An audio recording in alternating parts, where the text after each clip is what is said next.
एक तरफ भारत पाकिस्तान में तनाव है, दूसरी तरफ इजराइल और ईरान आमने सामने खड़े हैं। रसिया यूक्रेन तो पहले से ही जल रहा है, लेकिन अब अमेरिका वेनेजुएला में सीधे टक्कर की बातें हो रही है और ऊपर से चाइना बिना कुछ बोले चुपचाप देख रहा है। अब सवाल ये नहीं कि कौन किससे लड़ रहा है, सवाल ये है क्या पूरी दुनिया एक ही लड़ाई में घसीटी जा रही है या फिर ये वर्ल्ड वॉर 3 की शुरुआत है।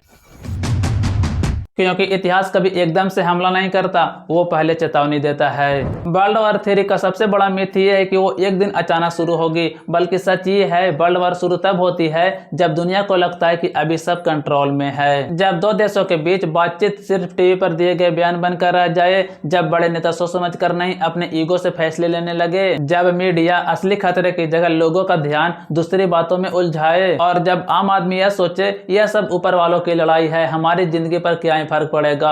और इतिहास बताता है कि हर बड़ी जंग ठीक इसी सोच से पैदा हुई है। रसिया यूक्रेन की लड़ाई असल में जमीन या बॉर्डर की लड़ाई नहीं है, ये लड़ाई है दुनिया पर किसकी दबदबा चलेगा। रसिया दुनिया को यह बताना चाहता है कि सब कुछ अमेरिका के हिसाब से नहीं चलेगा, बल्कि मेरा भी कुछ पावर है। दूसरी तरफ नाटो और अमेरिका यह दिखाना चाहता है ग्लोबल रूल हम तय करेंगे और जो बाहर जाएगा उसे हम रोकेंगे। अब यूक्रेन को समझो, यूक्रेन इस लड़ाई का कारण नहीं है, यूक्रेन बस वो जगह है जहां से टकराव हो रहा है। असल लड़ाई उसके ऊपर से लड़ी जा रही है और यही बात इस बार को खतरनाक बनाती है, क्योंकि जब बड़ी ताकतों की लड़ाई होती है तो हर कोई नहीं मानना चाहता। यानी जब कोई बड़ी ताकत यानी सुपर पावर देश यह सोचने लगती है कि मेरी पकड़ कमजोर हो रही है यानी मैं हार रही हूँ, तो शांत नहीं रहता बल्कि उसका उल्टा होता है, क्योंकि हार मानने का मतलब होता है इज्जत का नुकसान, ताकत का नुकसान और बाकी देशों के सामने कमजोरी। ऐसे हालात में सुपर पावर सोचती है अगर अभी पीछे हटे तो आगे और दबाया जाएगा, इसलिए वो अक्सर हालात को और बड़ा कर देती है, ज्यादा हथियार भेजती है, ज्यादा देशों को शामिल करती है,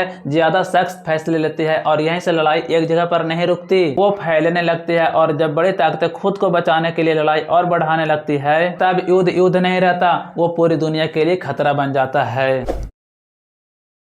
मिडिल ईस्ट में कोई भी लड़ाई नहीं होती, क्योंकि वहाँ जो भी होता है उसका असर बाहर तक जाता है। इजराइल और ईरान सालों से आमने सामने नहीं लड़ रहे, बल्कि वो एक दूसरे को छुपकर नुकसान पहुंचाते हैं, कभी मिसाइल के जरिए तो कभी मिलिट्री के जरिए तो कभी साइबर अटैक से, और इसे ही शैडो वॉर कहते हैं। अब सबसे अहम टकराव अमेरिका vs चाइना, ये लड़ाई मिसाइल या सोल्जर की नहीं है, ये लड़ाई इस बात की है कि दुनिया की इकोनॉमी कौन चलाएगा, टेक्नोलॉजी पर किसका कंट्रोल होगा और सप्लाई किसके हाथ में होगी। आज हमारी रोजमर्रा की जिंदगी टेक्नोलॉजी पर टिकी है, मोबाइल, इंटरनेट, कार, मशीन, और इसी टेक्नोलॉजी का दिल है सेमीकंडक्टर चिप्स। अब ताइवान को समझो, ताइवान सिर्फ एक आइसलैंड नहीं है, ताइवान वो जगह है जहां से दुनिया के सबसे एडवांस चिप्स आते हैं। अगर ताइवान को लेकर विवाद हुआ, फोन बनाना धीमा हो जाएगा, कार की प्रोडक्शन रुकेगी, फैक्ट्री बंद होगी, जॉब्स पर असर पड़ेगा, मतलब पूरी ग्लोबल इकोनॉमी हिल जाएगी। और जब इकोनॉमी हिलती है तो गवर्नमेंट घबरा जाती है, घबराई हुई गवर्नमेंट अक्सर एग्रेसिव और गलत फैसले लेते हैं और यहीं से हालत और बिगड़ने लगती है। वर्ल्ड वॉर हमेशा आइडियोलॉजी से शुरू नहीं होती, बल्कि उसकी जड़ होती है यानी रिसोर्स, जैसे ऑयल, गैस, रेयर अर्थ माइनरल्स, ये चीजें मॉडर्न दुनिया का फ्यूल है। अब देखो, वेनेजुएला के पास तेल है, मिडिल ईस्ट के पास तेल और गैस दोनों है, अफ्रीका के पास माइनरल्स है। ये जगह इसलिए इम्पोर्टेंट नहीं है क्योंकि वहाँ लड़ाई होती है, बल्कि इसलिए इम्पोर्टेंट है क्योंकि वहाँ जो चीजें हैं जिनके बिना दुनिया चल नहीं सकती। जब किसी बड़ी ताकत को लगने लगता है कि मेरी पकड़ कमजोर हो रही है, तो बातचीत से नहीं बल्कि वो ताकत से कंट्रोल बनाए रखने की कोशिश करता है। हिस्टोरी यही दिखाती है कि जब पावर इनसिक्योर होती है तो वो फोर्स यूज करती है और इसी इनसिक्योर की वजह से बड़ी लड़ाइयां जन्म लेती है। वर्ल्ड वॉर 3 पहले वाली बार जैसी नहीं होगी। इस बार ऐसा नहीं कि सोल्जर टैंक लेकर बॉर्डर पार करे, बल्कि बिना कहीं जाए एक दूसरे को नुकसान पहुंचा सकती है। अब आपके मन में एक सवाल होगा, कैसे? तो साइबर अटैक के जरिए। सोचो, अगर बिजली के पावर ग्रिड बंद हो जाए, बैंकिंग सिस्टम काम करना बंद कर दे, हॉस्पिटल के कंप्यूटर क्रैश हो जाए,